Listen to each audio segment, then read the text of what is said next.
All right, we're recording. I see the blip. So with that, I'm going to call the Regional Transit Partnership meeting to order. Welcome, everybody. We're glad you're here. And the first order of business, of course, is I need to read the notice of electronic meeting due to COVID-19 state of emergency. So let me do that. The governor has declared a state of emergency due to the COVID-19 pandemic, and the nature of this declared emergency makes it impossible or unsafe for the Regional Transit Partnership to assemble in a single location. This meeting and the required public hearings will be held utilizing electronic virtual communication with the Zoom software application and in accordance with the virtual meeting procedures and policies as outlined in item 4.0-01 of the Virginia State Budget, House Bill 29, and effective April 24th, 2020. The meeting will be recorded and made available to the public at www.tjpdc.org. And that's the official part. Jessica, will you get call and make sure it's for our double check for our attendance? And if you'll just call everybody's name and the organization that they represent would be great. And if you can just respond back, you want people to say hello or wave their hand or something. If people could respond verbally, that would be really helpful. Okay, great. Great. Hold on one second. Brought up the wrong list. Okay. Diantha McKeel, Albemarle County. Here. Lucas Ames, JAUNT. Here. B. Lepisto Kirtley from Albemarle County. And I know you said she was going to be joining us late, hopefully. Lloyd Snook, City of Charlottesville. I'm here. Nakaya Walker, City of Charlottesville. Present. Neil Sherman, DRPT. Here. Randy Parker from JAUNT.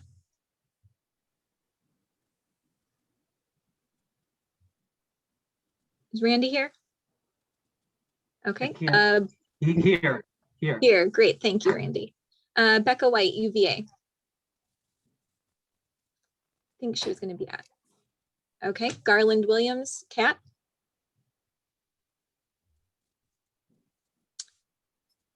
Okay. Karen Davis, JAUNT. Here. I'm here. Great. Jim Foley, Albemarle County Student Transportation. Present. All right. And I think Garland just joined us. So Garland, did you want to say you were here? Here. Here he is. Sandy, MPO staff. Sandy Shackelford. Here. Sarah Pennington, rideshare. Here. Sally LeBeau, UVA Hospital. Here. Peter Thompson, Charlottesville Area Alliance. Present. And that is everyone on our list. Great. Welcome, everybody. We're glad to have you here to join us today.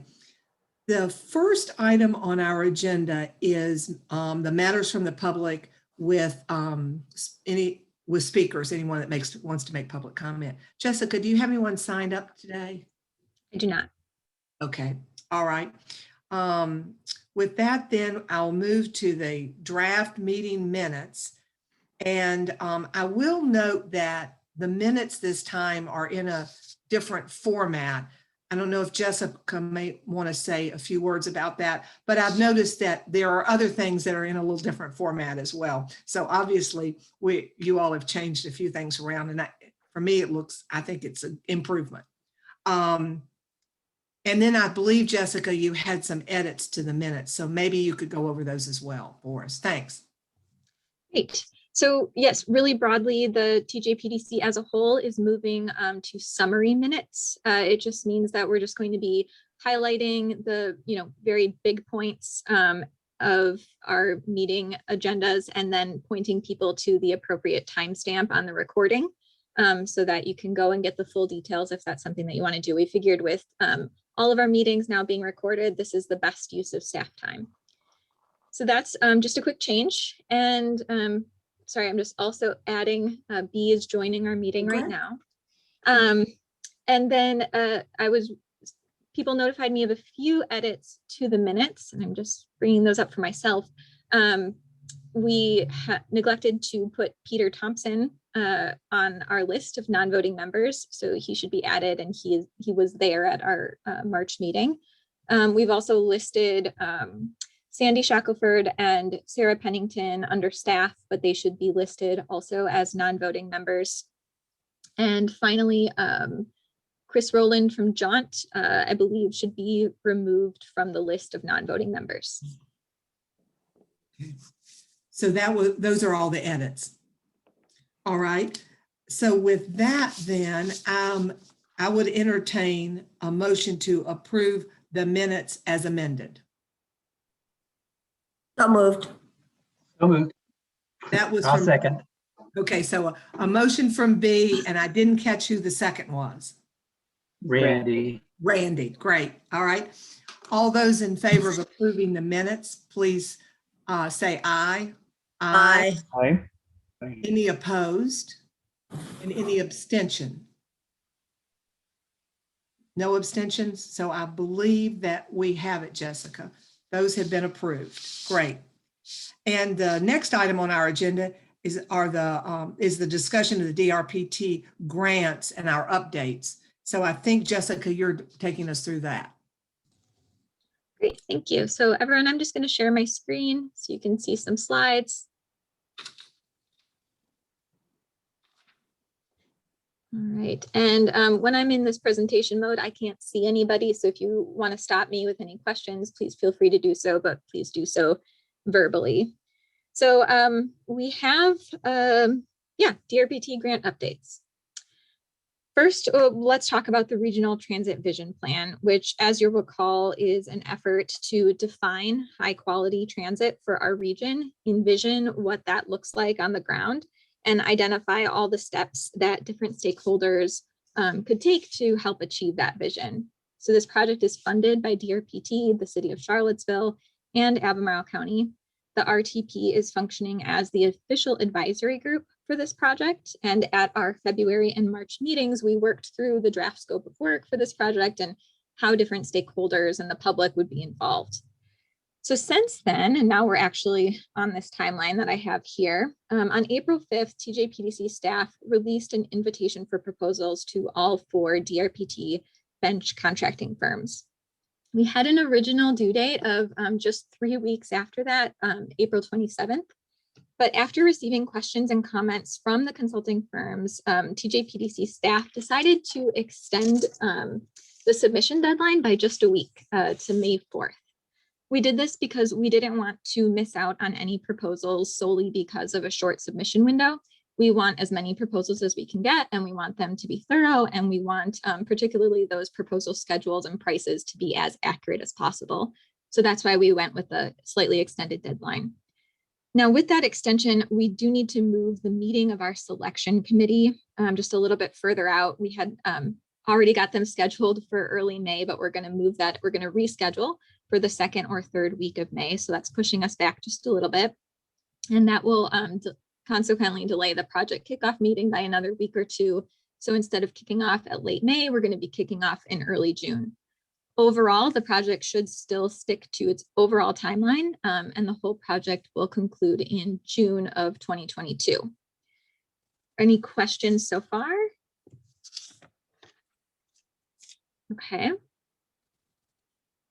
So we'll move on to the Albemarle County Transit Expansion Feasibility Study and Implementation Plan. So as you'll recall, this is a project to determine the best way to expand transit service to 3 priority locations in Albemarle County. So those priority locations are Pantops, North 29, and Monticello. And the goal is to apply for funding to implement that service in fiscal year 23. This project is funded by DRPT and Albemarle County, and an advisory group has been identified by Albemarle County staff and elected officials. So we've really moved along on this project since the last time I updated you on it. We had an invitation for proposals sent out to all 4 DRPT bench contracting firms in early February. We received those proposals by the end of February. In mid-March, a selection committee composed of Albemarle County and TJPDC staff met and determined that the team from Michael Baker and Foursquare ITP acting as the subconsultant had the strongest proposal. In April, we got the Planning District Commission to approve working with Michael Baker and Foursquare. And then in early May, we were in the process of scheduling a kickoff meeting with the advisory group and the Michael Baker Foursquare consulting team. Some other milestones that I just want to put on your radar. The scope of work involves 3 informational presentations and public engagement sessions that the Michael Baker Foursquare team will be hosting throughout the course of the project. The first one is going to be in mid-July. And at that public meeting, the consulting team will introduce the project, provide an overview of existing conditions, and collect public input on the mobility needs of each area. The consulting team will then identify 2 transit service options for each study area, and they will present those options at a second public meeting in early October. So finally, they will create an implementation plan for the preferred service for each of those options, or for each of those study areas.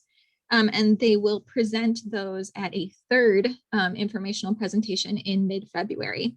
So as you'll see, the demonstration funding application is due in early February, just before they're going to give that final informational presentation.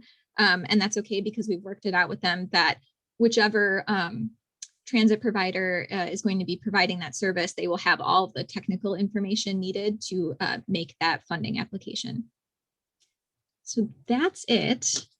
I'll stop sharing my screen and take any other questions. Does anyone have any questions on either one of those grants in the work? I just have a comment, Jessica. I looked at that February and thought, wow, that is really a tight timeline, but I'm sure you all have figured it out. Yes, we did work really closely with the consulting team to figure out that very end of the timeline. And we did have them update the schedule just to reflect that we really need all of that technical information in order to apply for the demonstration grant funding. Yeah, okay. And I guess for both of these grants, any public hearings or public engagement dates and everything, the RTP members will get an email about, and we'll know about those in case they want to attend. Absolutely. We'll keep you all up to date On all of those. Okay, sounds great. All right. If there are no other comments or questions, I will move us then to the Transit Rider Survey, which is pretty exciting. Yay! And Kendall, would you please introduce yourself to the group? And we're excited to hear what you have to tell us. Well, hello, everyone. My name is Kendall Howell. I'm the Assistant Director for Transportation at UVA. I don't know if you've seen the look ahead notes or whatever, but we basically do a passenger survey once a year. And I have some results from this past fall, 2020, to share. Typically, it would be an explosive and hilarious, entertaining presentation, but Thomas Jefferson kind of stepped in and said, you got to use these templates that I provide. So that's what we have. Hopefully you'll be dazzled by the classiness of what I'm about to show you, but we'll see. Does anyone have any questions before I do the whole screen share and all that kind of stuff? Okay, here we go. Wish me the very best of luck. And we have it. That's great. We can see it. Thanks. Awesome. Okay, so we're talking today about our passenger survey from fall 2020. But before we get into that, just a really quick overview of UTS, which is University Transit Service. We have around 100 employees with 44 transit buses across 7 fixed routes. Our service package spans 5 a.m. to 2:30 a.m. Between 5 and 7 days per week. We provide service to UVA students and UVA faculty, staff, visitors, and we're also the public provider on 14th Street, Rugby Road, Grady, Massey, and Arlington. Generally, service provided to the last mile UVA health and academic commuters. So it's not just UVA students using a thoroughgoing transit option. It's also last mile commuters. We receive our funding from UVA student fees via a comprehensive transportation fee, and then also direct funding from UVA Health, and then also charter bus services for university events like football games, that kind of thing. Our commuter service is consistent year-round and is tied to the clinic schedule, which Sally can kind of tell you all about. And our academic routes are curtailed slightly, not extremely, but slightly between academic sessions. So even when school shifts to summer session or in the middle of winter, we still have our thoroughgoing routes out and about. We use 3 S's and then also 2 E's and 1 F to kind of govern our driving staff and sort of provide us with our marching orders and our aspirations and everything. The first S is safety. The second S is service. The third S is schedule. What we mean by service is really more customer service, and schedule is more coverage and frequency. Our 2 E's and F are effort and enthusiasm. This pertains to our staff. And then flexibility also with our staff and also across our service. You know, can we scratch the itches that pop up with agility and speed? So our passenger survey efforts, the one we ran prior to this past fall was in spring of 2019. For that one, we received 1 response less than 1,600. And that one really annoyed. I was so tempted to just respond myself to get us up over 1,600, but alas. Fall 2020, a lot fewer responses, probably because we just had fewer people on the buses with UTS really like, you know, point A in their mind. But we did get enough responses to kind of gauge that as, you know, an actual like actionable sample. Our goal is a yearly survey either in the spring or the fall, and our next scheduled survey is fall of this year. So in about 6 months. The first question that we want to dive into here is, what UTS routes do you usually ride? In 2019, of our respondents, it broke down to be about 57% of our health system commuters, UVA health commuters, versus 89% here in 2020. And so again, these are the essential staff traveling to and from work during the pandemic. In 2019, across our academic routes was 41%. This year, or this past year, our academic routes was about 10.5% of our respondents. How often do you ride a UTS bus? 2019, it broke down to about 72% daily or multiple times daily, and then about 75% here in 2020. And then you can see less frequent below that. So really what I want to do here, what time of day do you typically ride UTS? I'm only showing you the results we got from 2020. From fall 2020. You can kind of see, I call it an hourglass. Our service kind of balloons out during or right before really the morning rush hours. And that's namely to get our commuters into work. And so it balloons out, and then we have a little bit less service in the middle part of the day, balloons back out for the evening and afternoon rush hours, and then it tapers down from there. And this is weaned from our 2020 responses, but it looks about the same as this for any of our other responses, just because we know that that's where our ridership is in the fat parts of that hourglass. The next few slides are kind of our sort of customer subjective, you know, how do you feel about things questions. And what we're looking for is a really skinny head and a fat bottom on these graphs, because at the top it's the disagree, and strongly disagree, and then at the bottom it's the yeah, we really do agree. So we want that small at the top, fat at the bottom if we can get it.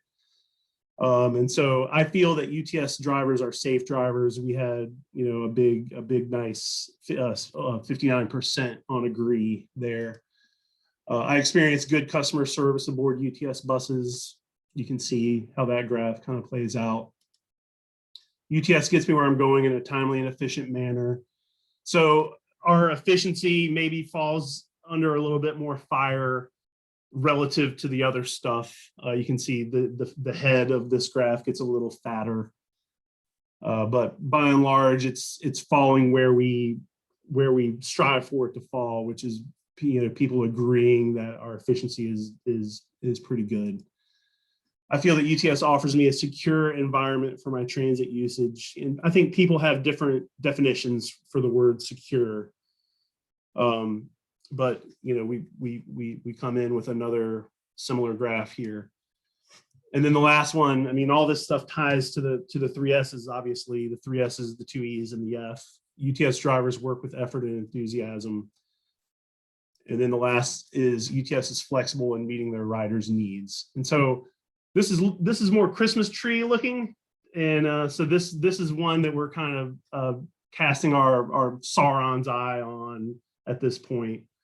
You know, how can we become more flexible and agile in responding to our customers' needs? You guys know what the Eye of Sauron is, right? Yeah. No nerds in the group? Okay.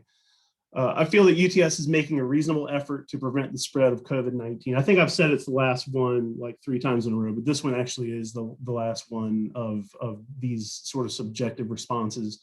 I feel that UTS is making a reasonable effort to prevent the spread of COVID-19. So this, again, was in fall of 2020. And so everyone had been at this COVID thing for, you know, 5 months, or give or take.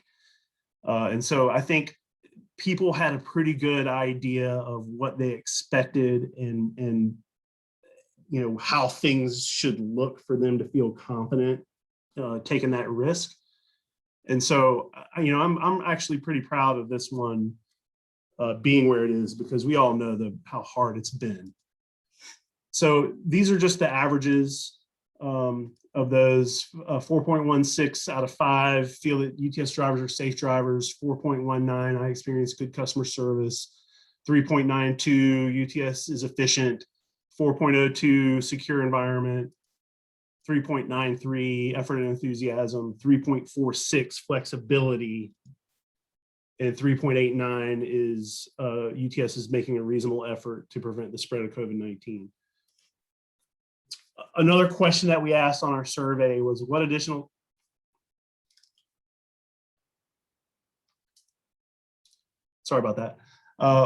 steps could UTS take to help you feel safer using transit during the COVID-19 pandemic?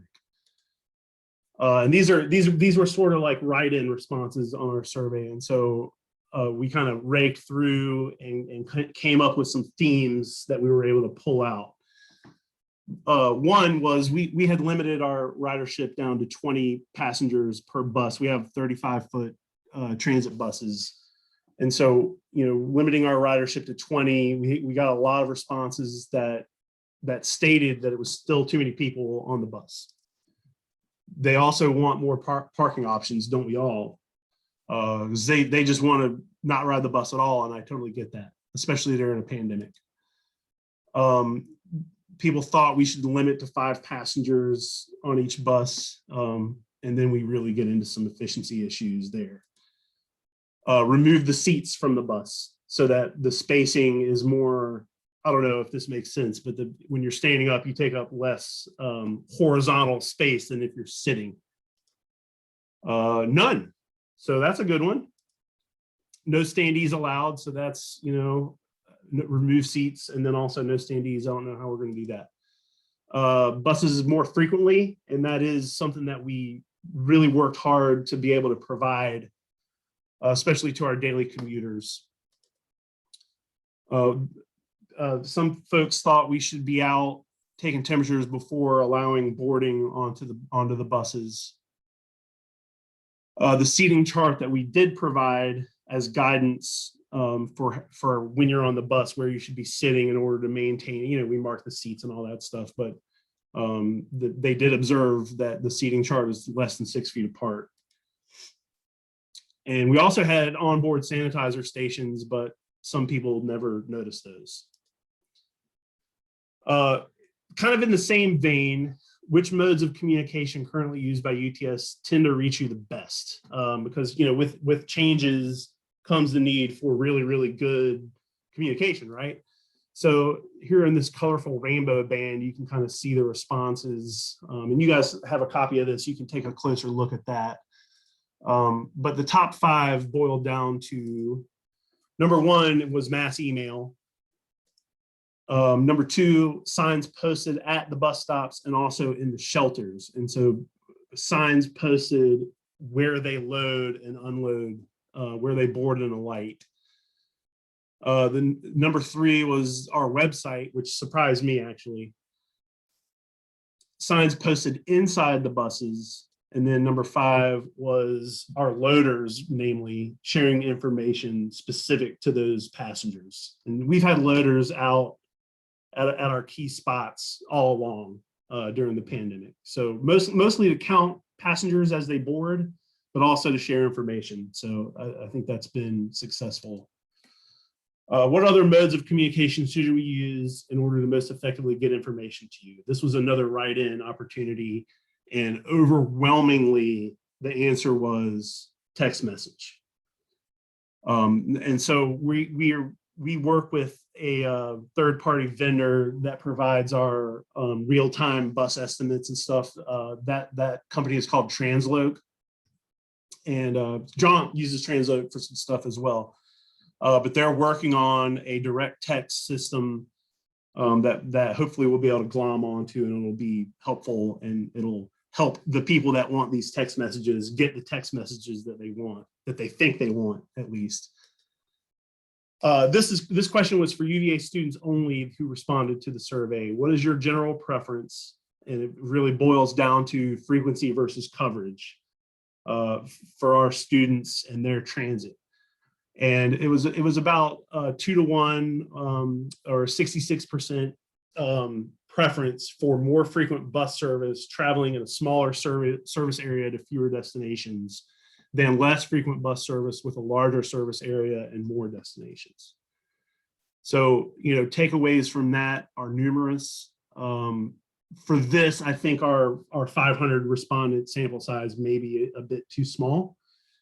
But I do think you're going to see a trend as you survey UVA students on what they prefer. They want to just walk out to a bus stop and not have to worry about a schedule and just get right on a bus, even if it means it's less convenient for them overall, like with location directly where they're going.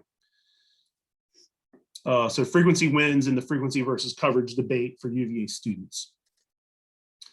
And that's it. If you guys have any questions or comments, I can try to tackle those. Or if you want to request anything to be included in our next survey effort this coming fall, just let me know. Here's my contact information. I'm sure that'll make it into the meeting summary notes, right? Not minutes, meeting summary notes. But I can tackle anything that you want to try to tackle now. Thank you, Kendall. I think you can probably take the presentation down, and then I can see if there's anybody, right, open it up for questions and comments or any recommendations for next year. I have a quick comment. I'm sorry that I haven't been on video, but my internet is not strong. Kendall, I definitely got your Soren's eye reference, and that was great. And I also noticed that your bar graphs look like COVID vaccine syringes in the early part of your presentation. I thought that was fantastic. And then please keep us posted about Transloc with the text messaging.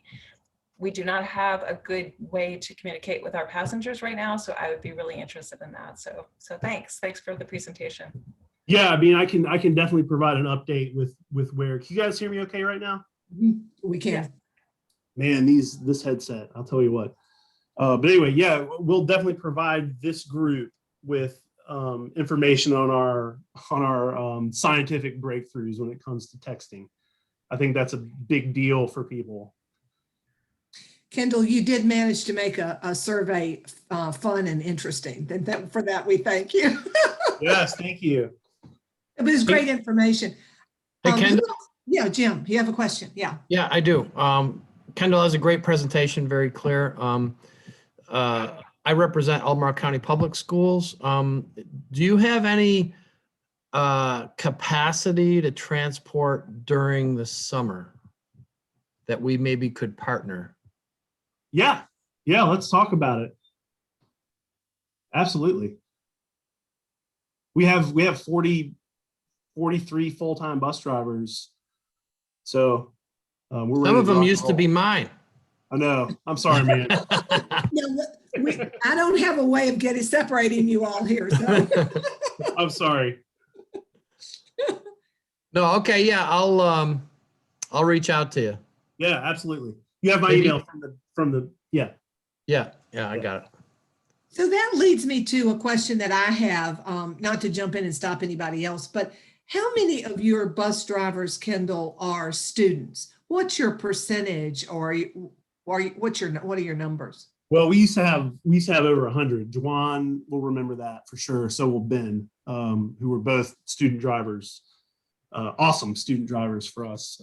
So was I. So was Becca. We used to have a ton. We used to have over 100, but for various reasons, that number is down to about 25. Wow. We're recruiting and doing everything we can because we love having those students, even though they maybe crash the buses up a little bit more often. I don't know if I'm supposed to say that. Probably not. Sorry, Becca. But, we love having them because without them, it's a little bit of a brain drain on the entire industry, right? So we want to be able to get those students in and get that little delicious taste of transit on their lips. So is that a recent change just during the 20 pandemic, or what has that sort of been building for the last few years, Kendall? Building for about 12 years. Oh, wow. Okay. Yeah, it's been kind of a slow spiral. Do you know what the reason is? Becca Becca's hand is up. Oh, sorry. I was just going to add that in the very early days of the pandemic, the student employee was cut off. And so that accelerated this kind of the slow shift that we've had over the last 10 years or so. But I'll let Kendall answer if he has any insight on the other. I'll also point out our students don't crash the buses more than anybody else. I was trying to make a joke. It was an awful joke. I'm sorry. That was a joke. I So need to have that stricken from the meeting summary notes. but Kendall may have Kendall is insight. the E in enthusiasm for P&T. Yeah. Kendall may have better insight, or maybe even Ben or Juwan could chime in because they both came from that same tradition. I have Do you some have guess- a sense of why the drop over the last 10 to 12 years? I think it's really a function of modern college students and their relationship with part-time jobs. And sort of this sort of like social push towards internships and things of that sort. And it's hard to connect the dots, from being a student in a university to, driving a bus and the gains that you make from that. And so that's the challenge that we're trying to take on right now is painting that picture when it's not so clearly apparent. And so one of the things that we've done pretty recently is we're working to set up our student job and our student we have some on-duty supervisors. So our student on-duty supervisor job as a literal internship where we show them how those skills directly relate to, kind of real world operations planning, even if it's not transit. Interesting. Are there any, yes, Peter has his hand up. I see Peter. Kendall, thanks for your time. Your report suggested an answer to my question, but I'm wondering if you have specific data breaking out how many of your riders are university faculty and staff, how many are students, and how many are public and not otherwise UVA affiliated. Yeah, I can get that. I think actually those numbers are in the data dump that we've provided to RTP, but I can get those specific numbers to you. In general, it's kind of close to that 50-50 break though. Not during the pandemic. Go ahead, Becca. Thanks for watching. And so yeah, we can, because we don't have a fare box or an ID swipe or anything like that, we are really making assumptions about our who is boarding. So clearly with a route that goes from a commuter intercept parking lot to the hospital, we can make some pretty good assumptions about those riders. And Garland and Kendall and I will be talking a lot in the coming couple months.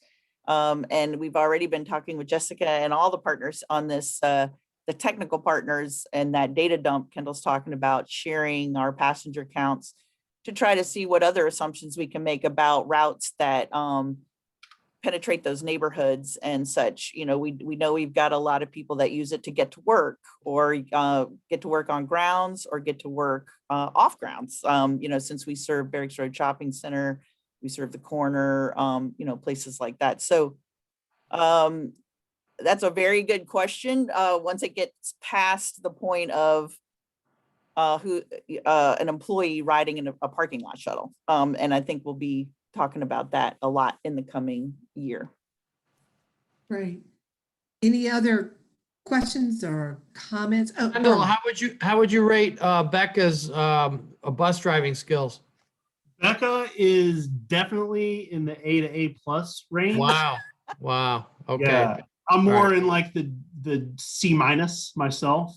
Okay. I already sent you an email so we can maybe chat personally. Yeah. That's a smart young man to credit his boss. So I was going to piggyback off what Becca said. It's from a system. I come from a system where we were using the TAP system, and you're being able to kind of track everybody. Unless you have that and it basically implemented across, and everybody is using a card, it's going to be harder and harder to get that level of information. And as CAT goes to an APC system where you're going to have less and less interaction with fare box, it's going to be even harder to discern. You'll be able to tell where people got on and off, but it's going to be harder to discern whether they're a student, the general public, employee. It's not going to be really easy to get that information, that level of information, unless you do a kind of a really deep dive survey, which The way we can explain it is, yeah. I'm sorry, Garland. No, I was going to say it, and then sometimes individuals don't necessarily want to share that information with you when you're doing a survey. You would just say, are you, a student? Sometimes they'll say yes, and sometimes they won't even tell you. So Interesting. Okay, that makes sense though, Garland. That it'll be more difficult to. Yeah. Yeah. The way that I think we can explain it, and it is an assumption, but the way we can explain it is say, here's the route, here's what the route is for, here's why the route was designed, and here's the ridership on the route. And Well, so you can kind of see, Yeah, that's easier for the university. Yeah, that's like true. a CAT system, I won't be able to give you that level, right? Because I'm going into the university, I'm going all over the city. So try to make those kind of assumptions is going to be harder as we continue to expand the footprint for CAT. Makes sense. Okay, any other questions for Kendall? Becca, yeah. Well, just to pick up on Kendall's point, we are the public provider on 14th Street, Grady, Rugby, Arlington, Massey. And so in some ways it doesn't matter. They're still a public transit rider. And that's I think what we're gonna try to leverage with those statistics and boarding numbers with Garland, because we are the public provider there. People who've been around long enough know that CAT used to serve some of those corridors, and we're able to concentrate elsewhere, while UTS agreed to be the public provider on those corridors. But we're talking. Yep. We're talking. Does anyone else have any questions for Kendall or Becca around this presentation? Or any comments? Anything that it struck someone that they'd like to see data-wise next year? I think that was a question Kendall had. Good. Hey, Kendall, it's Lucas. I don't know, the survey, it sounds like the data, it's going to be really hard to tease this out, and maybe you've gone through it before in a past survey and I've missed it, but I would be curious to know if there are significant numbers or any people who are using both services. So coming in from JAUNT and then switching over, or CAT and switching over. And it would be great to know if this is like, it's not really anyone, or it's 10% or 20%. And it sounds like the data as it is will be increasingly harder to intuit that information. So to the degree to which a survey may be useful, I'd be really interested in learning about that type of user. That's a great point. We'll definitely add that. Yeah. Yeah, good job. Thank you. Right. Anything? Oh, yes, Karen. Yeah, I'd love to piggyback on that. And I would say all of us, when we do our surveys, should be looking for multimodal. Like, did you get to the bus stop by scooter or bike, whatever, pedestrian, or another transit system? I think that would be really interesting as we move into that whole MOS model. And I think everybody knows Karen, but Karen is right now the director of JAUNT. I'm trying to do better with identifying people, because I think it would be very easy for folks that are listening not to know exactly who is who, right? So I'm trying to remember to do that. All right. Any other comments or questions? Okay, with that, then we'll move on to our next agenda item, which is future CAT infrastructure. And Garland, if you all will introduce yourselves, and then I'm going to turn it over to you. Sure. So I'm starting to share my screen. Can everybody see that? Yes. All right. So we do see the Garland, we see your slides on the side. You might want to go to the other screen share. I guess we're in the notes. I'm not sure exactly what presentation, which format we're in, but it won't let me do it, but there we go. Okay. This is fine. Just gonna let you know. Okay. So hold on one second. Let me see if I can do this. Nope, it's not letting me do it, but that's okay. So I have with me today Stephen McNally, who's the CAT's Senior Project Manager, and we're going to go through at a real high level kind of our infrastructure, which is in our world is really capital projects. So this is kind of the CAT version of kind of the things that we are looking at. We're talking about, we'll be exploring whether it's through studies or noting them in our TDP, which is our Transit Development Plan, which is an annual, we have an annual update for that. So I'm going to kick this off by saying CAT is required to do a Transit Development Plan. It's a multi-year plan that basically looks at near future capital projects. That's what's usually 5 to 10 years in scope. And we basically are looking at things that cover along the lines of rolling stock, which are buses, transit support vehicles, which are our vans to get our supervisors around, sorts of things like that. Our bus and vehicle parts, bus amenities, which we're going to have a little bit more of a detailed presentation about the processes we go through to buy shelters and install them, kind of bringing them up to kind of code. Transit facilities, whether it's administrative or our maintenance building. It also covers computers, computer hardware and software, depending on the level of software that we're buying, whether it's transit, fixed route transit software for run cutting, or whether it's park and ride facilities and the build out of those. So I'm going to give you a couple little pictures of kind of, things that are on everybody's mind. The top one is Patera electric vehicles. The bottom also has a shelter with it's illuminated. It has the interior, the lighting systems designed around having a solar lighting on the outside. Some charging stations. When we incorporate at park and rides, there's an opportunity to install charging stations, EV for EV vehicles. We also, for the park and ride facilities, you can build kind of a small area, but the layout is usually a pretty large parking area itself. It was designed to get buses in and out quickly, and then move people fairly quickly through the corridors. So our projects that we're exploring right now I'm going to talk about kind of 4 phases.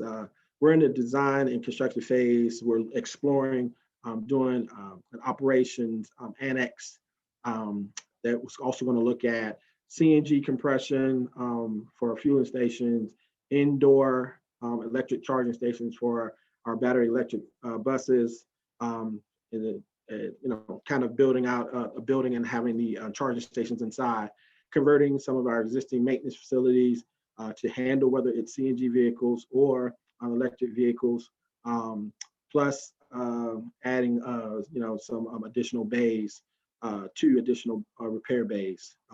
We're also going to look at really doing a deep dive and expansion of all of our bus amenities around the city and in the county, to include bringing a lot of our bus stops up to code, ADA code, when we're putting in shelters and benches, and adding solar lighting where we possibly can, so to make it a lot more pleasant, but also safety purposes at night when people are using our system.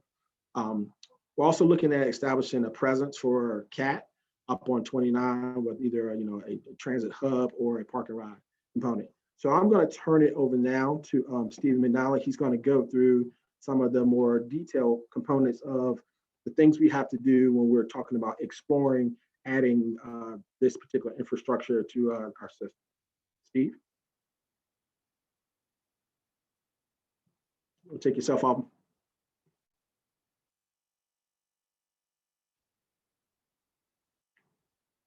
Steve, you're on mute. Steve, you're on mute. You're on mute.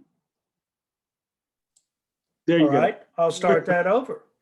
So in addition to what Garland has said, is that we're looking at this proposed annex site, which is to the immediate south of our current operations center.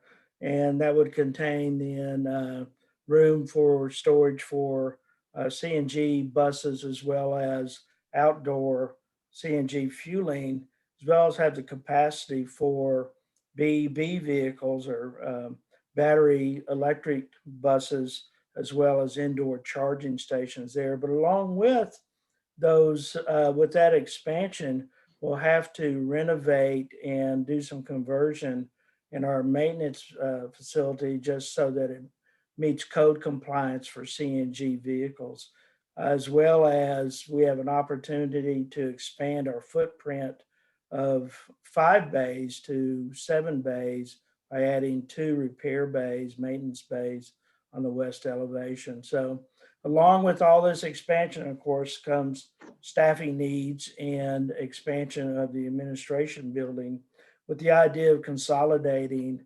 the public, the pupil bus operations administration into and with the CAT administration facility by, in addition to the south side of the current administration building. Expanded bus amenities. So what are how we're going to kick this off, I think, is with a regional stakeholder bus shelter design charrette. So the idea that would result in options or an option for shelters and amenities that meet the needs of our riding community, as well as takes into account and be sensitive to an architectural design context for the region and for the city, as well as historic design and historic architecture influences in Charlottesville. It has to meet VDOT approval, and it needs to be sensitive, to, of course, to our cost issues as well. So the charrette really is, if you've not been involved on these before, they're very interesting, and they involve really a visioning of all the stakeholder parties to come up with this resulting option or options, as well as there'll be an education piece where we'll try and develop an understanding of the approval processes of VDOT and installation of transit amenities within the VDOT right-of-way. Bus amenities VDOT right-of-way processes is a prescribed approval process. It's very involved, but it does involve a state level approval of prototype design from Engineering and Buildings Division within the General Services Department at the state. So you have to submit signed, stamped structural calcs, design drawings, documents, foundation, slab drawings. Gain that prototype approval, they issue a building permit for that first phase, but that is only the first phase of a building permit. So the next phase, let's see, Garland, would you pull up the next slide? I think I can do that. Is actually going out and doing site-specific due diligence, such as right-of-way information, accessible routes, what is the closest intersection, distance of the travel way or off the travel way, may require an actual survey of the site to collect this information, package it, and then submit it to VDOT for approval.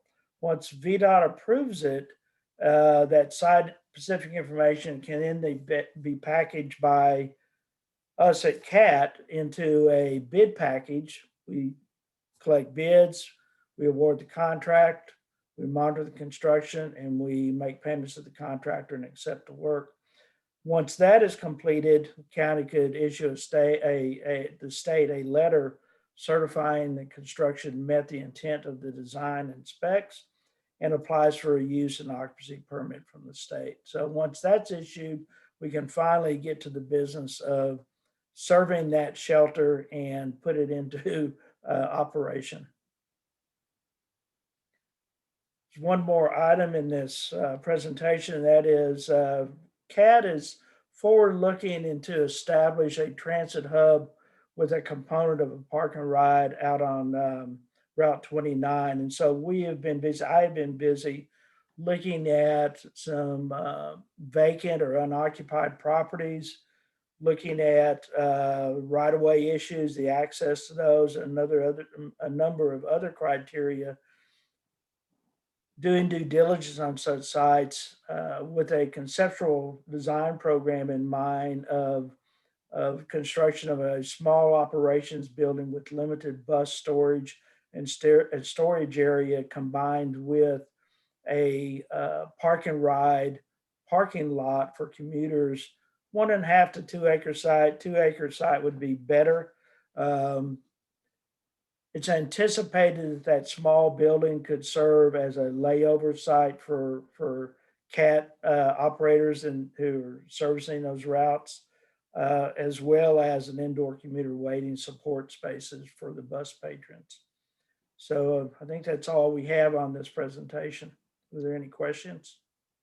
The only thing I was just finish up, Steve, is thank you for presenting that for us, is that we are starting 2 of our studies in the next 30 days or so. So we are anticipating to be able to start the facilities review, hopefully in another, like I said, 30 days. We were waiting for basically the money from the state to hit our system. And that will happen late May. So we'll be able to kick off that study in late May, early June. And then we're also looking at, in conjunction with Kimberly Horn, a study up on 29 to look at the park and ride feasibility portion as far as being able to look at that in trying to be ready to apply for state funding for the capital project next fiscal year. So hopefully that will be able to kick off in the next 45 to 60 days also. Okay, that was great. Let me open it up for questions, and maybe we should take the presentation down because it's hard to tell if anybody has any comments. Of course, we may have to pull it back up if someone wants to see another slide again, and I apologize. But anyway, comments, questions for folks, for Garland or yes, Becca. So the up 29, how I know you don't want to probably speak too specifically, but how far up 29 are we talking? Number one, number two, how does that mesh into the county's plan? And number three, have you engaged the UVA Foundation, which is separate from UVA, but has a large presence up there? So thank you. No. So you and I talked, Becca, you and I talked about potentially engaging the foundation about potential properties. We have not. So this is kind of our kickoff as to bringing all those elements together. So the study is really going to look at whether the corridor itself is right for public transit, which we do firmly believe that it is, and then whether if we're able to place a park and ride facility up on 29, whether we believe that we can continue to entice and expand our ridership model on a continuous basis, which I also believe we can, and that's part of what the study will look at. Initially, we had looked at potentially to the airport, to UVA. It's kind of the initial corridor looking at kind of the route, but that's up for kind of discussion as we're working through with our consultants. So right now we're trying to pull this together, but it's not done yet. But we're getting close to being able to say we think this is reasonable in conjunction. This is not trying to step over what the county's already doing. This is also trying to saying this is a complement to what the county doing, because if I can put a permanent place for CAT up on 29, it actually helps with the ridership model, because the state's model is the more the ridership I can generate, the more money I can generate, the more service we can actually provide. So that's really what this is all about. And when you talk about what the county's doing, are you referencing our work around our 29 work, our grant around 29? Yes. Yes. Okay. Right. Yes. Gotcha. Yep. All right. So Question. sorry, so it's complementary. It's a different project that's complementary. It's not the same project. Correct. Thank you. Okay. Anybody? I'm sure there are other questions or comments. Anybody else? Yeah, Diane, this is Trevor. Just a quick, I guess, comment or easy question, Garland. Please, if you can send that PowerPoint out, I'd appreciate it. That's some good information. And then I know we've talked previously, and just as part of work that is not tied in with this group, we're doing some work in the county looking at properties that we own or that are proffered, and there is a location that has some pretty significant acreage up near Polo Grounds Road off of 29 that we'll be doing a study on too. And so I just would note, like, we're looking at different uses there. This may be something like this could be a complementary use. It's just depending on where you'd want to that ideally be situated. That study will be kicking off, probably in a month or so, and it's just doing some kind of master planning concept stuff. So just you and I can connect on that work a little bit. Absolutely. So part of, and Neil turned his camera on, and thank you, Neil. Part of what the transit agencies have to do is our due diligence as when we're contemplating doing a capital project. There's a validation process that goes on, and that's really where you're bringing in and trying to get the numbers right. So this is kind of our due diligence phase. We would love to partner with the county. I think that makes absolutely perfect sense. because the county would have to agree to allowing CAT to do the project anyway. We would have to get the buy-in from the jurisdiction where we're going to put any of our facilities. So that it makes perfect sense to partner, and definitely Steve and I will reach out to you, Trevor, soon. Just something we should look at. That's all. Yeah. Thanks. And Trevor, you're referencing the study we're doing in parallel with the school division around the Lambs Lane campus is what you're Yes, referencing. ma'am. Yes, where we Yes, have ma'am. all of our school buses. Yeah, okay. Any other comments or questions? B.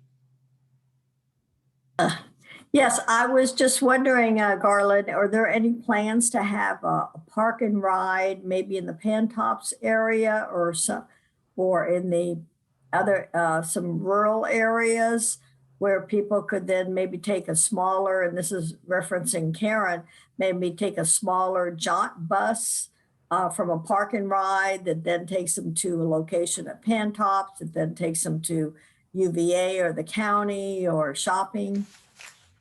So that would be wonderful. So I guess the easiest way to say is I think Karen and I talked about a study we're doing right now to look at our feasibility to taking CAT, making CAT fare free permanently. And I mentioned to her that, you know, there's a possibility of us, you know, expanding the model, meaning if CAT can do more on the major corridors, then that allows JAUNT to do more of the penetration into the neighborhoods and to the rural sections and kind of bringing them to a central hub. That's the kind of model that we're talking about on kind of 29, where, and I'm not speaking for Karen, she's going to be able to talk about that, but taking the JAUNT vehicles from, let's say, Greene County and bringing them to a park and ride facility, let's say it was near the airport, and then we shuttle them down into the city or down to UVA. That is kind of the 1-2 connection that allows Karen to continue to move her folks, her model pretty quickly from the rural to the hub, and we can move our folks, you know, pretty quickly every 15 minutes or so on 29 down to the university or other parts of the city or the county. Yeah, I'll jump in here and say that obviously commuter service down 29 makes a lot of sense. And, you know, should Garland develop a park and ride and have a CAT route all the way up there, I'm sure he'll design it so that our Connect buses can pull in and out easily, and our passengers can get off and wait for the next CAT bus to go into town. It makes it very efficient. But, you know, I think that as we move forward, these coordinated, just, you know, we need to be coordinated as we make decisions. And I know that Greene County is hungry and interested in a commuter route down Okay. Charlottesville, and there's a lot of partners on that corridor, as you know, has already been mentioned. Do you have this? I think it's exciting to have these discussions. And do you have the same interest from Louisa and Fluvanna? Yeah, so Louisa, we're actually doing a commuter route study for them this year. We're doing a study from Louisa proper to Zion Crossroads, sorry for the noise, and then also from Louisa County to Charlottesville. And then, yes, and Fluvanna, we already have the beginnings of a commuter route, and we're actually going to fine tune that, and it's going to become part of our Connect services probably this year. Okay, thank you. And by the way, Garland, congrats on putting in the CNG. I think that's a good step forward. I like that. Thank you. Thank you. Any other comments or questions? I have one. Thank you, Ms. McKeel. I think this is really exciting because there's a lot of synergy and coordination that is occurring between some of these corridors. I just want to make sure I remind you guys that the PDC will also be doing through the MPO, that 29 North corridor study from Airport Road all the way up into Greene.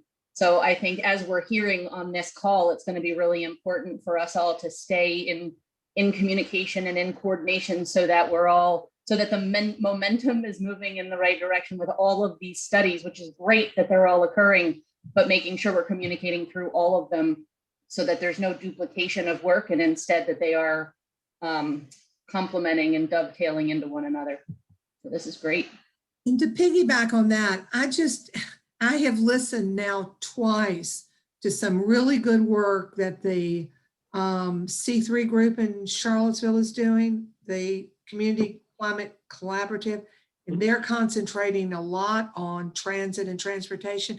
Garland, have you hooked up with them at all? Or I mean, because they keep talking about all these studies they're doing and I think it's all great, but it's like Christine said, we need to all make sure that we're not working in silos. And I don't know that they are. I'm just wondering if they've connected with you.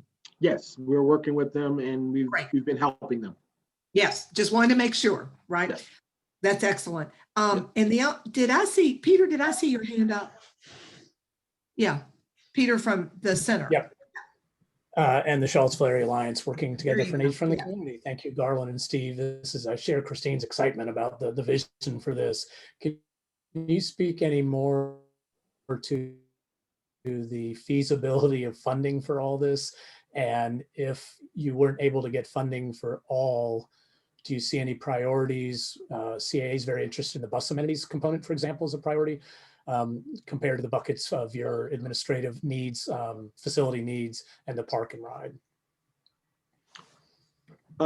Priorities. So priorities for me, I'm not gonna, are getting the facilities and amenities right so we can optimize our ridership model.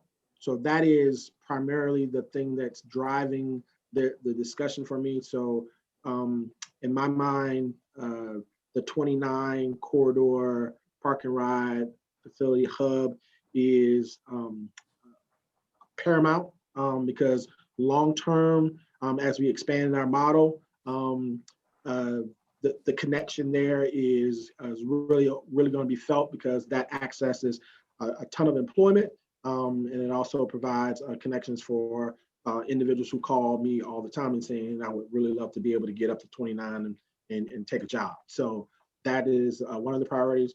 We're also, we're continuing to spend money. We get money every year and put it aside for our amenities projects. So that is also a priority.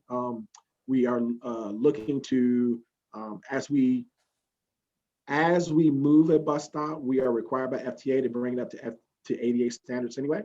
So that is a requirement. So if we had more money, we would do it faster, but because the way we have to do it is we have to continue, almost do like a mini inventory and know which stops that once we basically move them or adjust them, we have to be able to bring them back up to the new ADA standard.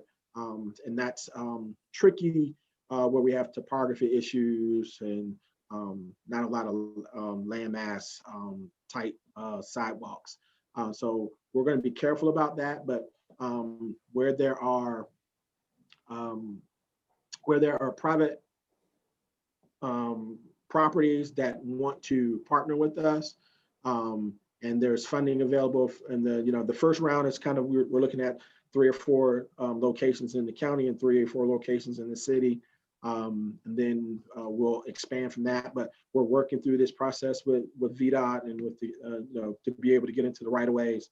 I say all that to say that the processes are working themselves out, and we'll be able to kind of tell you what the priorities are as we continue to apply for and receive federal and state money. Okay. Oh, Sandy. Yeah, I just want to mention real quickly, I know you're mentioning working with the resident engineers with VDOT. I think there's also a really great opportunity to bring Chuck Proctor, the district engineer for the MPO area, into the conversations early on, because there's also funding to help support studies and analysis through VDOT, even for transit projects, if it supports the overall transportation system, specifically in the high priorities like 29. And so that you could be able to leverage some additional funding sources that way to get VDOT funding, not just for project development implementation, but even for the studies and analysis. By talking to him early, they're trying to identify their priority projects for studies and planning right now. So that might be a good conversation to have early on to see where there's an opportunity for collaboration. Thank you. But we're good on the fund. It's hard for me to say this out loud, but we're good on the funding for right now. That's not the major concern, although all the funding we can get is always better. We're trying to make sure we're going to be able to get the timeline. So we're on a pretty tight timeline to be able to apply for the grant cycles that are coming up. So that's really the push for us. And B. Yes, Garland, I know we're looking at CNG. Are we also looking at, I know they have a 60-foot articulated electric bus. And would something like that be compatible with the 29 route going, from the airport to UVA or the county? Potentially, but I would say articulateds are an interesting beast, because if we were to put them in our fleet, I would really have to have a bay where we'd be able to work on them. And there's nothing in our system now that allows us to do so. Our bays are only set up for 40-foot vehicles at the max. Okay. Yeah. So it'd be better to use 40-foot buses. And I was just thinking, since we're putting up electric charging stations for some of the longer routes, like up 29, would it be, could we do both CNG and some electric 40-foot buses? Potentially, but we would have to basically say that the state wants us to kind of almost choose. So if the option for us is, we could do CNG and electric, but that means we'd have to do away with diesel. There'd be no more diesel, right? So they're not going to allow us to do three things. So it could be the county and the city say, we wholeheartedly want the CAT to not buy another diesel bus. But with that, we'd have to be able to build out the infrastructure for CNG and the electric in time before we kind of do away with the diesel model. Correct. Understood. Yeah. Okay. Thank you. And I would be remiss if I just didn't remind folks that part of our smart scale application that was pretty much awarded, at least VDOT is supporting it, is the pedestrian bridge. I'm sorry, along 29 that goes from Stonefield across 29.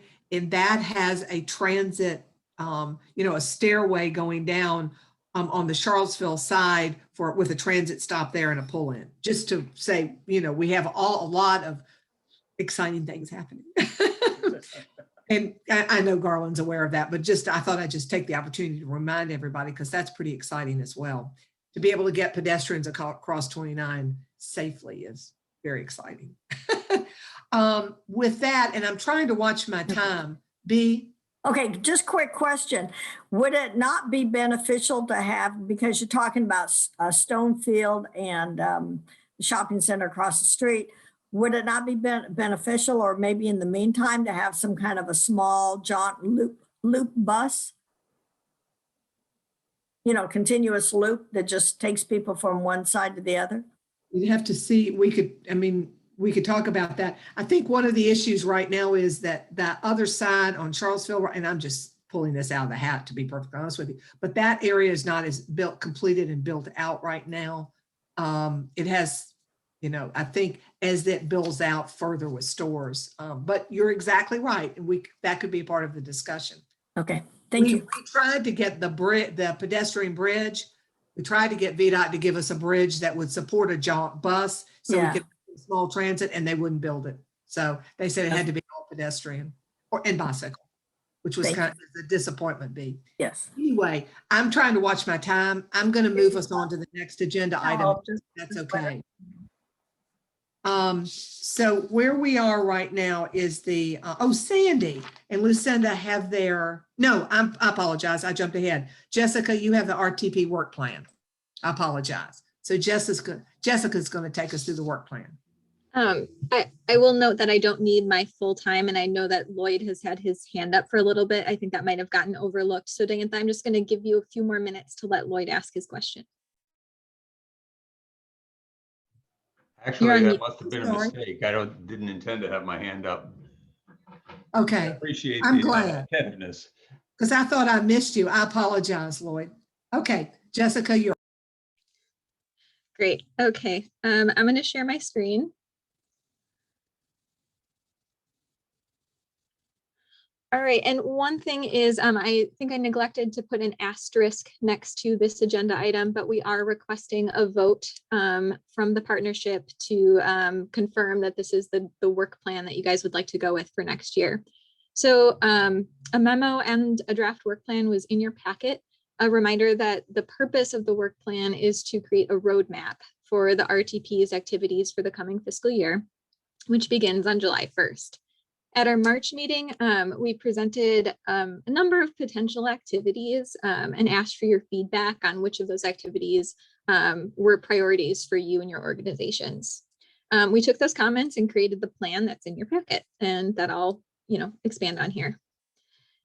So as we said last time, we have 3 big activities that we consider essential to the continued functioning of the RTP. The first of those essential activities is just program administration. This is creating the agendas and packets and minutes and correspondence with the public and with RTP members. The second activity is transit grant support, and this really breaks down into 2 sub-activities. The first of which is regional transit vision plan support. So as you guys know, the Regional Transit Vision Plan is financed by DRPT, the City of Charlottesville, and Albemarle County. But we want to use some of our RTP time to ensure that the RTP is functioning as the official advisory group for this project, and just making sure that we have all of that covered. The second sub-activity is to identify transit funding opportunities and support transit funding applications. So really broadly, that looks like TJPDC staff seeking RTP input regarding transit-related components of other projects, as well as bringing the RTP into our smart scale process. And to really get the ball rolling on that, even before the next fiscal year starts, we're bringing in a presenter from DRPT next month to give an overview of how transit projects can be funded using smart scale. And then the third essential activity was a lead-in to the fiscal year 23 strategic plan. So as we talked before, the RTP had a strategic plan, and we are finishing up most of the all of the short and long-term activities, and we're ready for a new strategic plan to guide our activities in the future. So for next fiscal year, what we'd like to do is to develop an RFP for a consulting team to help us with that strategic plan and get us started on that strategic plan right at the beginning of fiscal year 23. Then we had a bunch of activities and sub-activities that we considered optional activities, and that's where your feedback about the priorities came in as being the most helpful. So we gave you a couple of options, and we've narrowed it down to this. So activity 4 would be information sharing. We heard a lot of enthusiasm for sub-activity 4A, the idea of having a spring peer city virtual workshop series. This was going to be some sort of virtual conversation with peer cities to definitely include Blacksburg, to share successes, share challenges, really just open a conversation. So we're going to include that in the work plan. And then we had these very specific series that we talked about. And while we heard a lot of enthusiasm for little bits and pieces of those series, we didn't hear a ton of clear enthusiasm for one series over the other. So what we decided to do was to have a more general ongoing information sharing activity listed here. And it's intended to happen more organically than the series we originally talked about, and on a more as needed basis. So if as a voting or non-voting member of the RTP, you have a topic that you want to learn more about or have the RTP discuss, the idea is for you to let me know so that we can bring in the appropriate speakers and bring all that information and the conversation to the RTP. And lastly, we talked about wrapping up some of those projects that we had started as subcommittees in the last year or year and a half. And we heard the most enthusiasm for wrapping up the Equitable Driver Appreciation Project. So that was really bringing all the transit agencies together and taking information from all those transit agencies to create some sort of document that lays out the transit driver compensation, benefits, schedules, things like that, so that potential drivers can find the best fit for them in terms of which transit agency to work for, and hopefully reduce overall turnover and have everyone having the drivers that they need.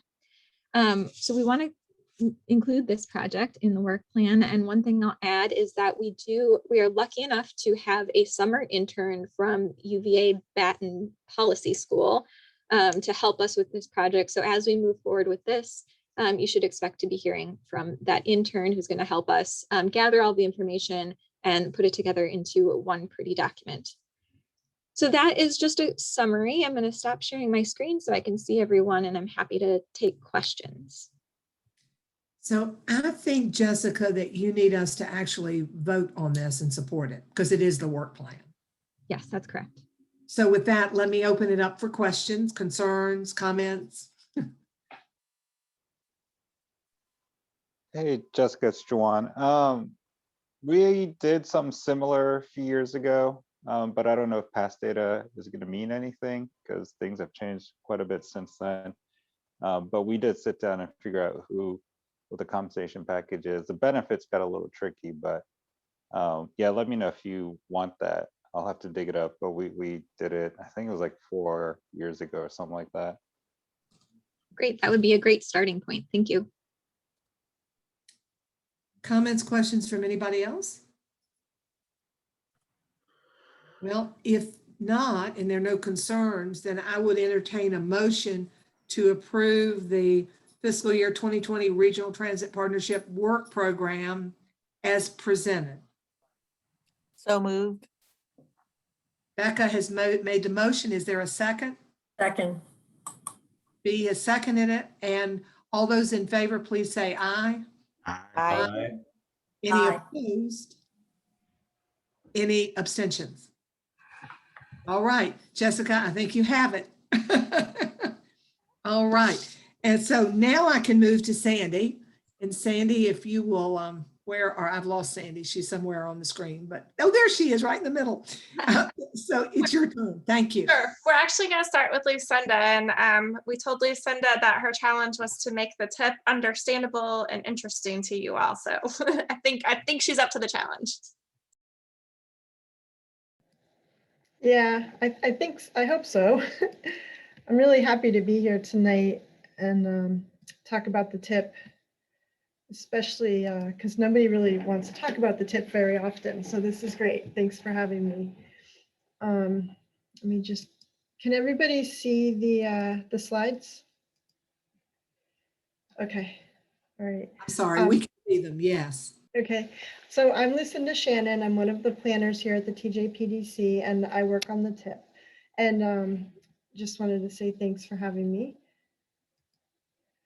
So tonight I'm going to give you a brief overview of the tip and the part that it plays in transportation planning. So we're going to do kind of like a big picture first, and then we can go over the adjustments made this month. I was like going to say, if you have questions, put them in the chat box, but I don't think I can see the Q&A or chat box, but we'll get to questions at the end. You know what, Lucinda, I can watch it for you. If anybody wants to put you. them in, I'll do that for you. Okay, thanks. Sure. Yeah, so the three core functions of an MPO are to, one, create and maintain a long-range transportation plan, the LRTP, which is a federally mandated plan that outlines the region's transportation goals for the next 20 years. The second MPO kind of function is to create and maintain a transportation improvement program, the TIP, which outlines scheduled spending of transportation funds within the region over a period of 4 years. And then the third core function is to coordinate transportation planning efforts and prioritize transportation improvement needs throughout the region. So the MPO's two primary documents, the LRTP and the TIP, are interrelated. The LRTP states the region's transportation priority improvements. The state and localities then choose which of these priorities will be funded and how they will be implemented. And that is when the priority becomes a project and can apply for funding. Then the STIP and the TIP list the projects selected for funding and their funding sources.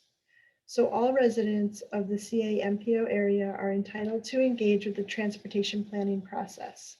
The long-range transportation plan and the TIP provide clear avenues for public engagement during their development.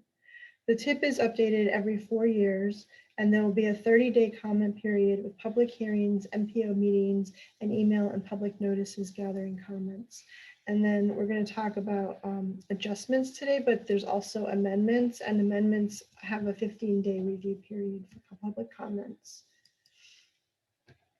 So the Statewide Transportation Improvement Program, the STIP, is also interrelated with the TIP. The STIP is Virginia's federally required document that identifies the projects that utilize federal funds. So the STIP is like the state TIP, and the TIP is just for this region. The U.S. Department of Transportation prescribes a bottom-up approach requiring these documents for transportation funding. The LRTP states the region's priority transportation improvements. Then the states and localities choose which of these priorities will be funded and how they will be implemented. Then the STIP and the TIP list the projects selected for funding and their funding sources. Once the projects are in the STIP, then VDOT can apply for federal funding. So tonight we're going to talk about an amendment. And so the TIP, like a revision to the TIP is a change that occurs between the full updates of the document. And there's two types of revisions, amendments and adjustments. An amendment is a major change to a project and it requires approval from the policy board. So it'd be a large amount of money or changing the function or the function of the project. And then an adjustment is something that we're going to go over tonight. It's an administrative modification. It's small and doesn't affect the project. So the first adjustment we're going to go over tonight is from CAT, and they moved all the flexible STP funding to FTA 53-9 funding. So the 6 blocks listed on the slide were affected. And you might be asking what a block is. I'm glad you asked. The TIP is made up of blocks and they list the time period in fiscal years and funding source. So I think you guys can see my pointer. So the time periods are across the top, fiscal year 21, 22, 23, and 24. And then the sources of funding are listed on the side.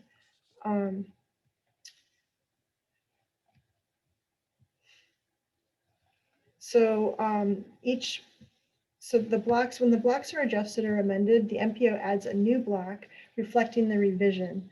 So in the TIP document, you'll see a list of the adjustments and amendments at the beginning of the TIP document, and then all the old blocks are kept in the document for the record. So you can see the new and the old blocks on your memos that was in the packet. There's a CAT memo and a JAUNT memo, and they have the blocks in there showing what was changed between the new one and the old one.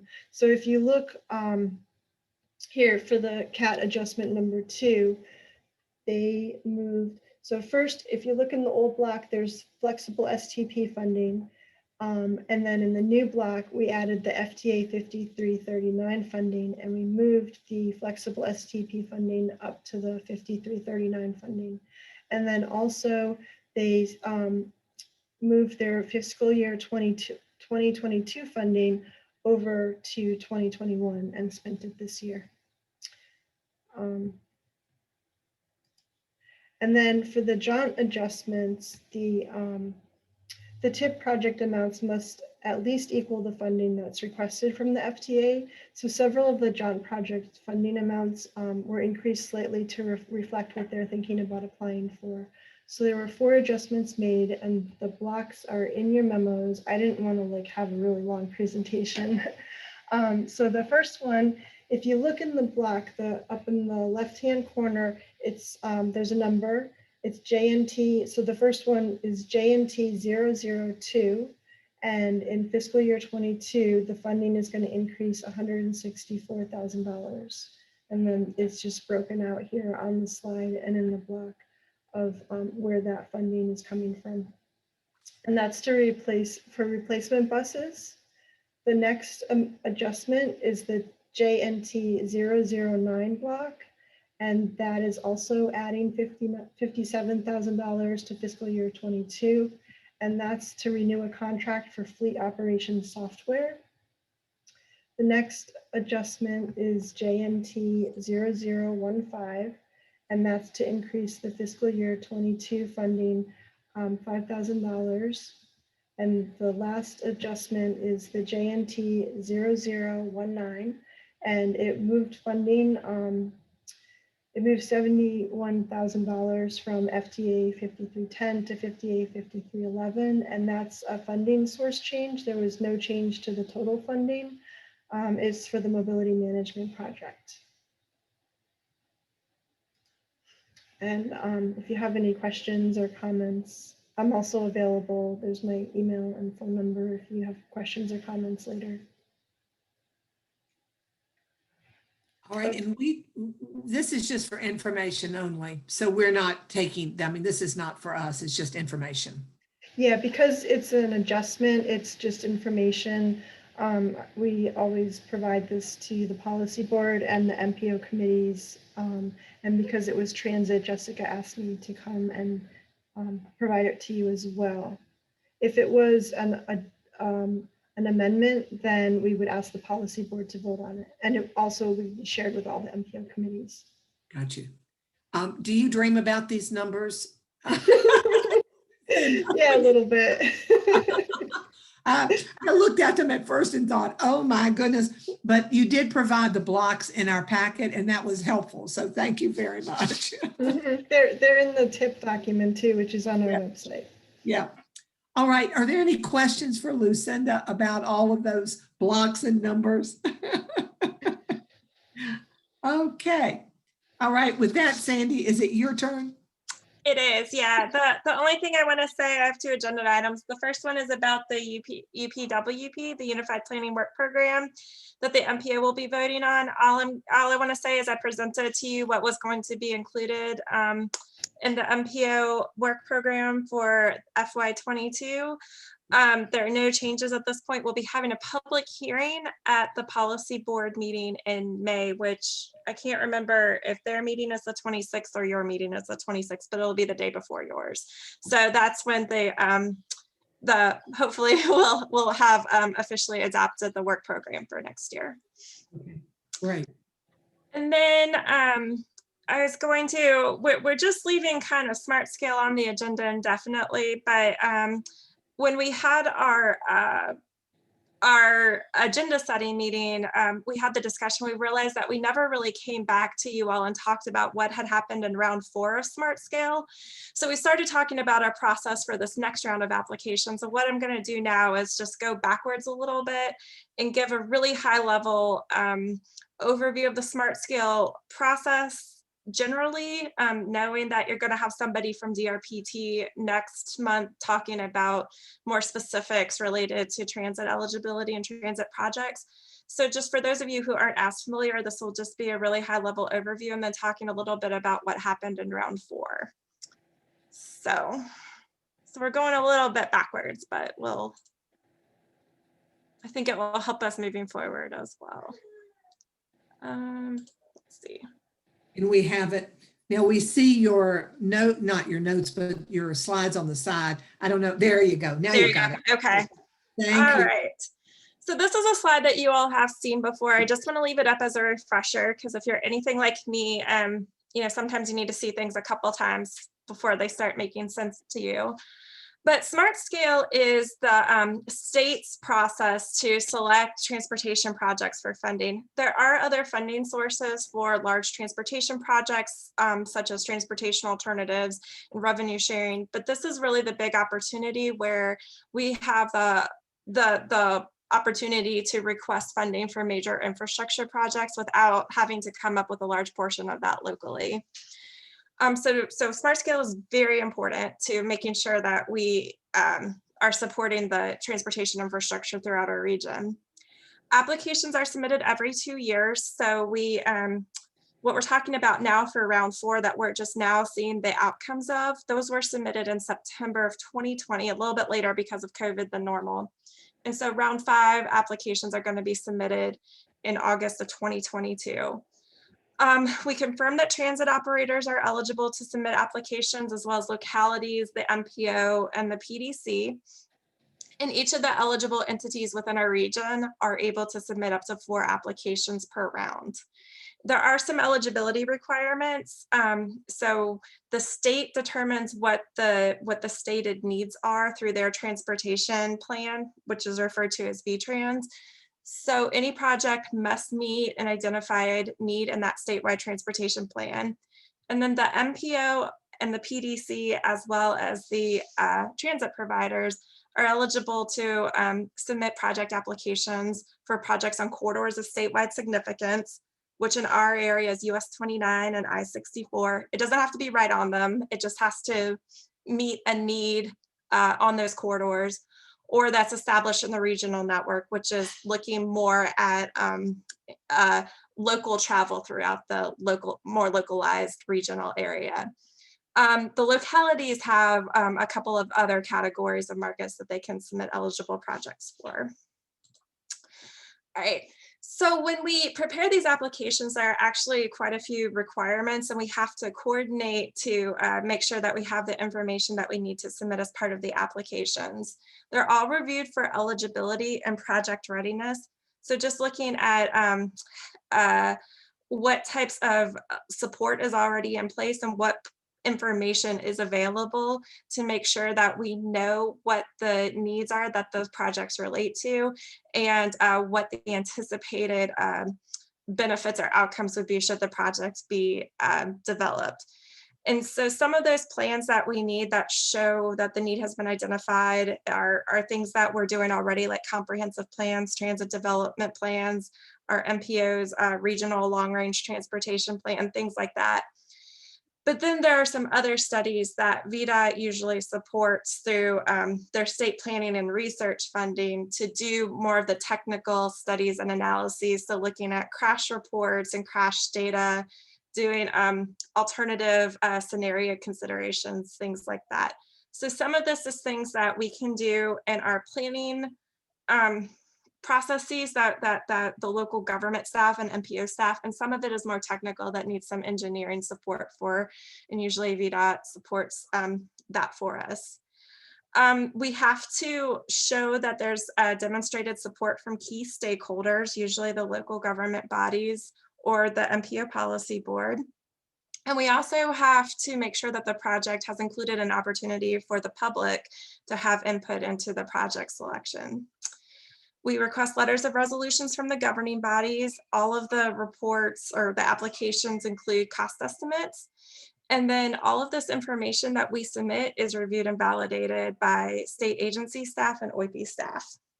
OIP is the Office of Intermodal Planning and Investment, and they are the agency that has been delegated by the Commonwealth Transportation Board to oversee the smart scale application process.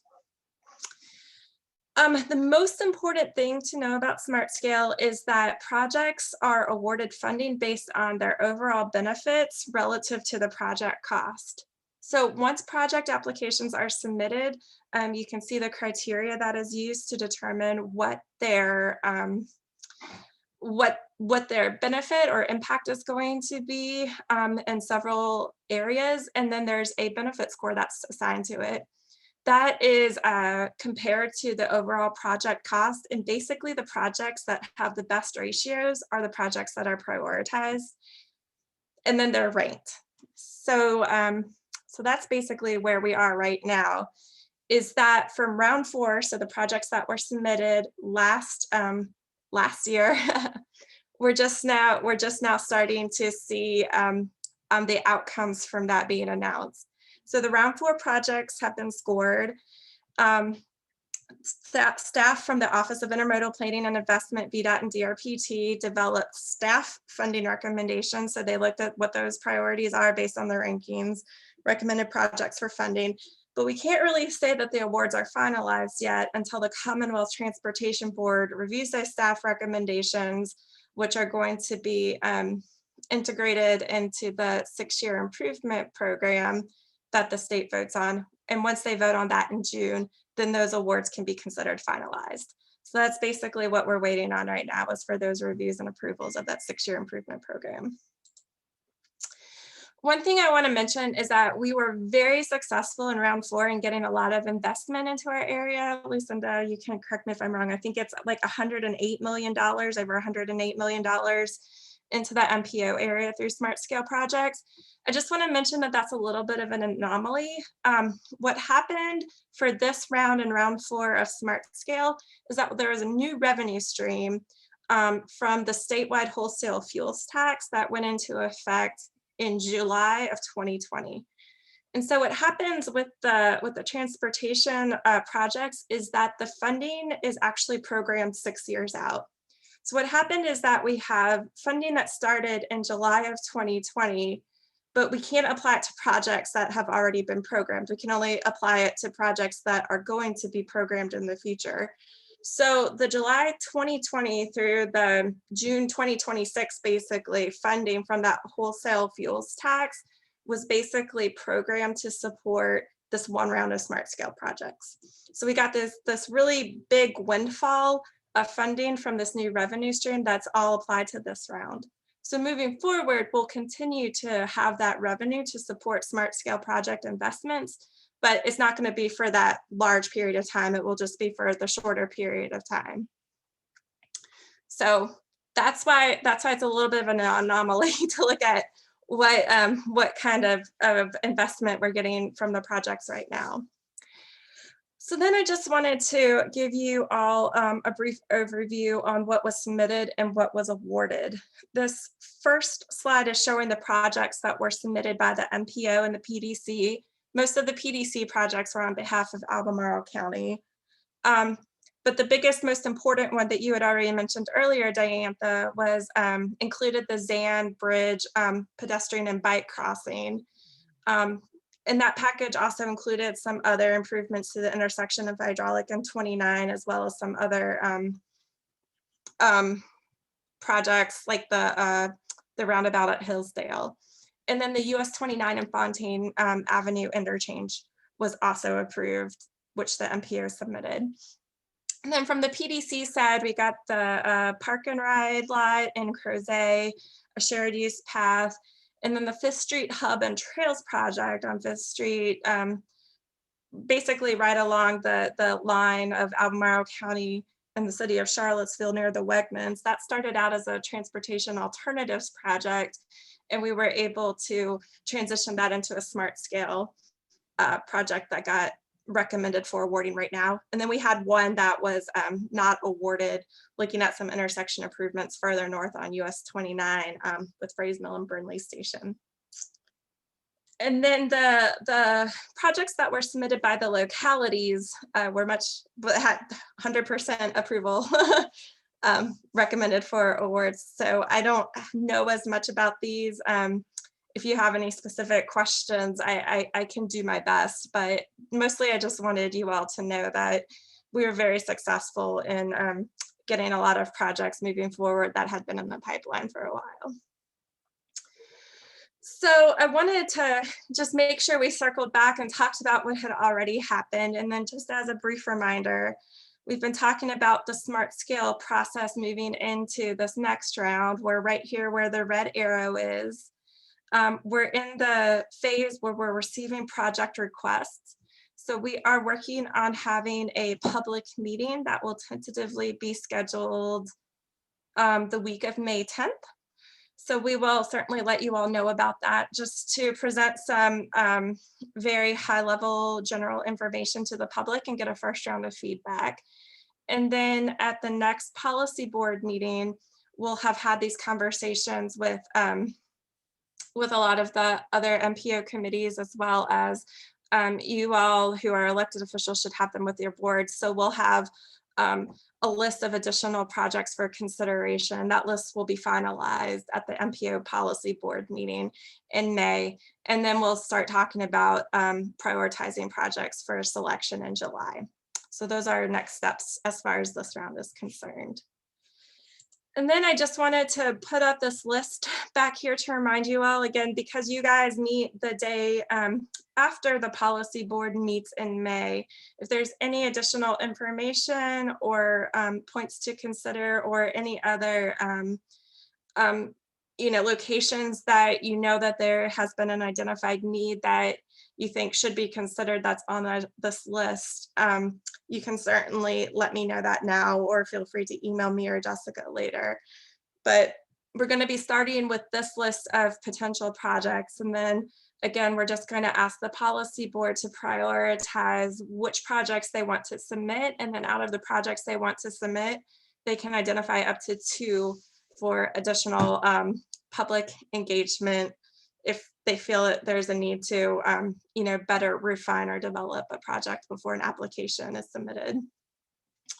So with that, I know that was kind of a quick review, but I'll be happy to answer any questions at this time. I would like to just add, and Sandy, thank you. That was a great presentation. We were lucky to receive all of this money in these projects. And if you think about, we received $234 million a few years ago for all of the work we did at the Rio intersection and Albemarle Bridge. So our community has really benefited from transportation projects over the last few years. And I have one quick question. The round 4, the round 3, the round 5 always confuses me. Smart Scales started under the McAuliffe administration. And are the rounds, how many actual rounds of Smart Scale that have happened since he began that program? Correct, yeah. Yeah, okay. Because I always want to put it into some sort of a number for the specific piece we're doing right now. And it doesn't make any sense. That it had to be just that since McAuliffe's administration began Smart Scale, this is the 4th or 5th time that we've been through that process. Correct. Because it's a 2-year process. Okay, thank you. Now I'll stop, and who else has questions? Anybody else? Garland, you look like you're leaning in. Do you have some questions? Okay, Dee. I do. Yes, you mentioned Route 20 and 53. Yeah, that was one of the projects that Albemarle submitted. And I don't know if Lucinda or Jessica, I don't know if you guys remember anything to comment on it. I do not remember any of the specifics about that, but I would be happy to either follow up with Kevin or pull the application and get that to you. I know there's a roundabout going on Route 20 and Prophet Road. That's what I guess, but I don't know where 53 is. I'll be happy to pull that application and send you the information. Okay, thank you very much. Appreciate that. Yeah, no I need to. I don't remember right off the top. Well, I'll send it to you as well. Any other comments, questions? I'm looking at my time, and if not, then this was, again, information only. Sandy doesn't need anything from us. Thanks for the great report, though. It was good. You're welcome. Then I'm going to move us on so I can get us out of here at 6 o'clock. Move us on to transit provider updates, and we'll start with Garland, Cat, and the City of Charlottesville Public Schools. Just a quick couple things. Cat actually launched officially started our study to see if there's a possibility of keeping Cat fare free beyond the 3 years. That actually the kickoff was Wednesday of last week. So we're about a weekend, potentially going to may partner with JAUNT on looking at the feasibility of the ADA component. So working through that. The study's going well. Operations on the school side are going well. We're still actively looking at potentially bringing on a third-party provider to help us augment some of our bus drivers. That process has been slowed a little bit, but we're hopefully going to gain some momentum and be ready for the next school year. Okay, great. Garland, who was your third party? We had to pull it, but I'll talk to you offline about that. Okay. All right, we'll go on to UTS. Becca, are you doing this one? Yes, there you are. Yes. So UVA classes conclude on May 7th. And I'm sure you guys have all seen in the press, and if you haven't, you can keep up with UVA's graduation final exercises plans on the Office of Major Events. If you just go to virginia.edu and search for Office of Major Events, you'll see all of the exercises that'll happen for class of 2020 is coming back on May 16th.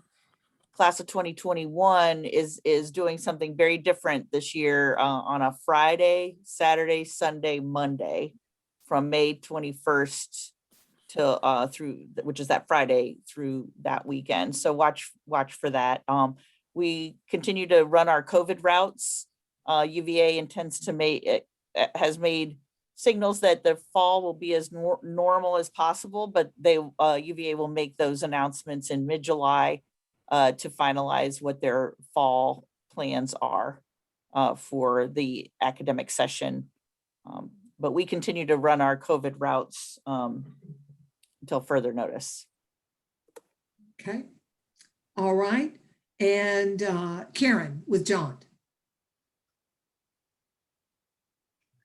Great. As Garland mentioned, I've met with Ben Chambers, his consultant on the Fare Free project, and he's developing a scope and a proposal for studying ADA going fare free as well. So that would be a complementary study to what Garland is proceeding with.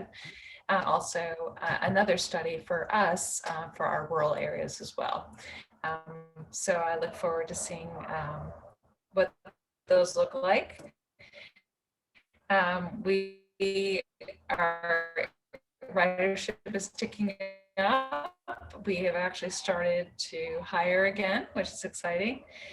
And we are this summer launching our rebranding. And yesterday, 2 buses arrived with the new wraps on, one for Greene County Transit specific and the other for JAUNT proper. And they look great. So I look forward to sharing that with you at a time. Great. Okay. Jim, you're on for Albemarle County Public Schools. Sure. So we're planning for summer and for next year. Right now, summer, we're still planning on doing 1 student per seat, 2 if there's a sibling. I know that the local districts, half of them are going to 2 per seat and half are doing what we're doing. So we plan on next year going to full capacity. And the way we're able to do that is by putting HEPA filters on every bus.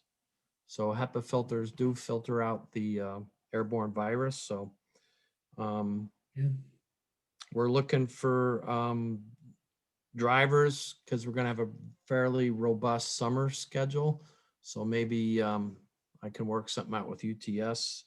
We're also looking at maybe a third party. And a bonus too to attract our drivers that are on staff. They're pretty tired. They drive a lot of hours right now, so they're needing a break. But we're hoping to attract more of them with a pay incentive. So that's where we're at. I guess the robust, you're talking about the robust summer schedule. That probably has to do with your learning recovery program. Correct. Yeah. Yes. It's all so good. It's a staffing issue, and not just for transportation, but for teachers and teaching assistants as well. Yeah. So yeah. Any questions for the folks that just provided the updates? And we have 5 minutes left. Neil, if you can give us a 2 minute. Okay, I can do that. I think the most important thing is that our program of projects, draft program of projects was approved yesterday by the Commonwealth Transportation Board or on Tuesday. And so I believe public hearings will all be virtual. I think one of them could be Culpeper's, could be today. They will be, the projects will be approved in June. And so there should be on our website and VDOT's websites, copies of those to see what projects, certainly transit projects that are being proposed for JAUNT and CAT will be there. And it is a year where we did not have, as I guess, for revenues, as much state money that was available as we did the prior 2 years. So we pretty much are doing state of good repairs and as replacement, trying to meet the replacement schedule of vehicles and things of that sort. But we, did have some demo projects and technical assistance projects that were approved. And so, at the next meeting, still the draft will be available if any comments people might have on it. So. Great. All right. Any questions for Neil? The DRPT informed person. All right. With that, unless there are no other concerns, questions, comments, going. We're glad that you joined us today. And I'm going to adjourn us to Thursday, May the 27th at 4 o'clock. And it's 5:57. Have a lovely evening. Is Sandy still there? She's still there. Oh, yeah. Can you hang on for a second, Sandy? Yep. Thank you. Bye-bye, guys. Bye.